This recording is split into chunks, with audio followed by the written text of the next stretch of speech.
Le switch n'existe pas. Bonjour à toutes, bonjour à tous. Le switch n'existe pas, pourquoi?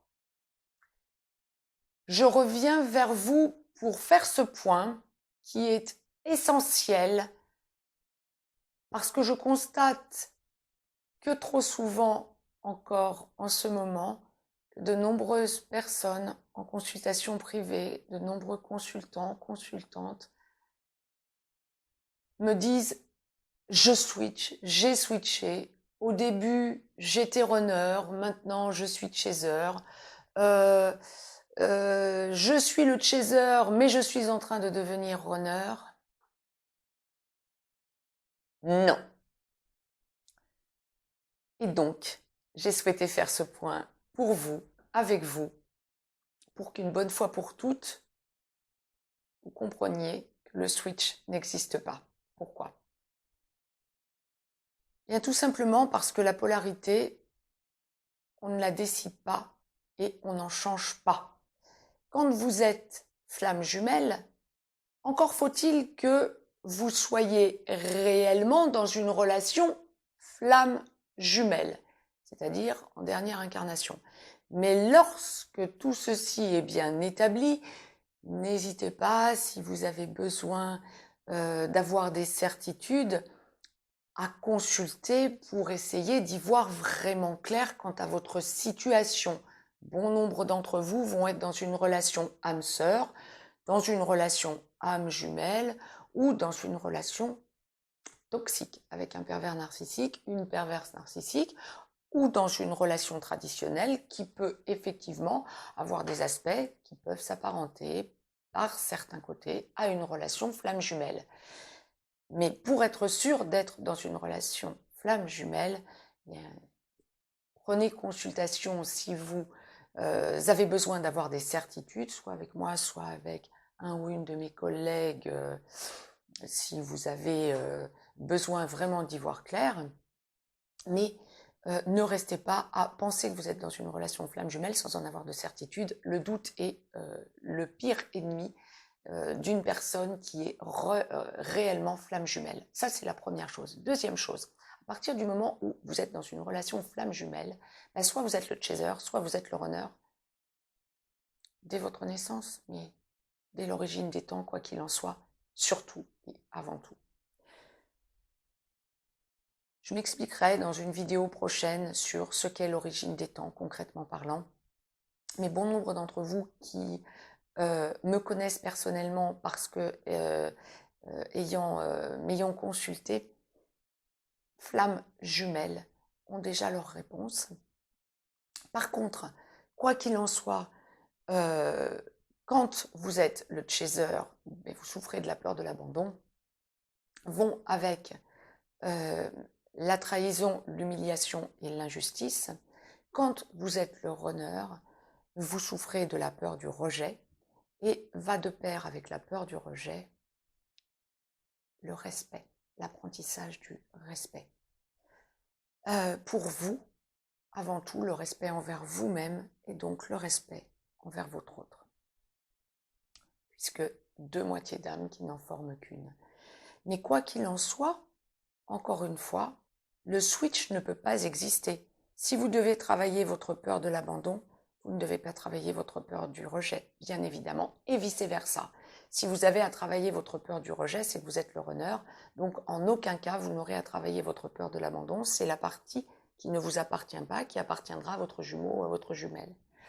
Si vous devez travailler votre peur de l'abandon, qui revient, qui relève forcément d'un blocage de votre enfance, qui vient de votre enfance, à voir effectivement ou soit en hypnothérapie, soit lors d'un nettoyage et d'un soin énergétique ou d'une consultation en médiumnité, vous pouvez effectivement vous faire aider.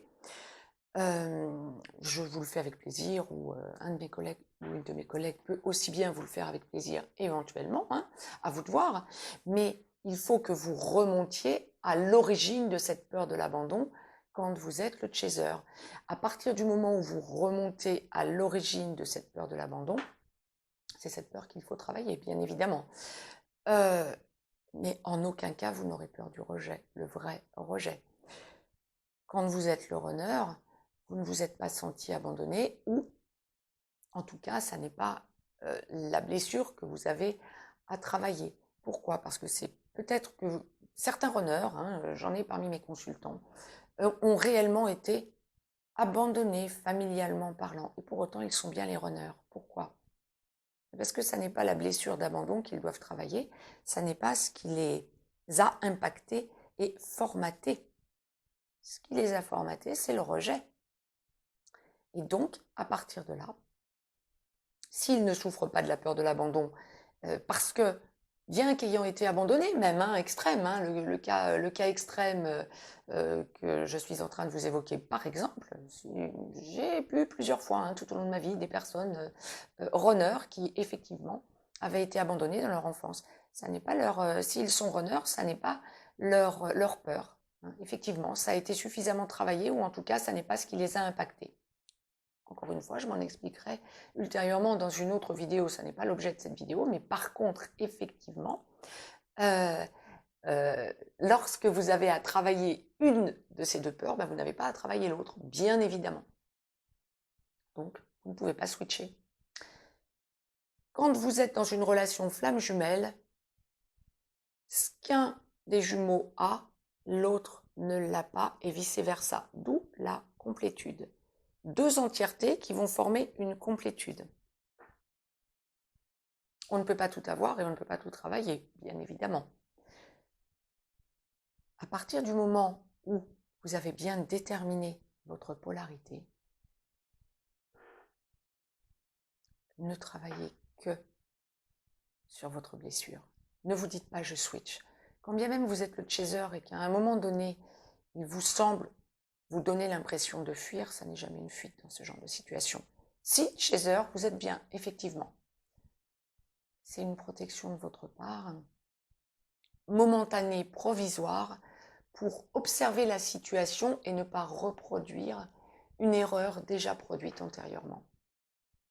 Si vous êtes le runner et que vous vous sentez à un moment donné abandonné, ça n'est pas lié à l'abandon de l'enfance, mais c'est lié à un abandon provisoire ressenti par un taux vibratoire que vous êtes en train de franchir, probablement lié à un changement de votre environnement social, socio-culturel, amical, etc. Parce que vous franchissez des taux vibratoires, vous éprouvez le besoin de ne plus avoir les mêmes relations, et donc vous avez cette impression à un moment donné d'abandon. Ça n'est nullement la réalité de l'abandon. C'était le point que je souhaitais faire avec vous aujourd'hui, pour que bon nombre d'entre vous comprennent qu'ils ne switchent pas, et pour vous aider donc à comprendre où vous en êtes exactement. Mettez-moi un petit pouce bleu, partagez cette vidéo, abonnez-vous si ce n'est encore fait de façon à recevoir les capsules en temps et en heure. Je vous laisse un lien si vous avez besoin d'une guidance privée. Je vous dis à très vite. Belle semaine à toutes et à tous.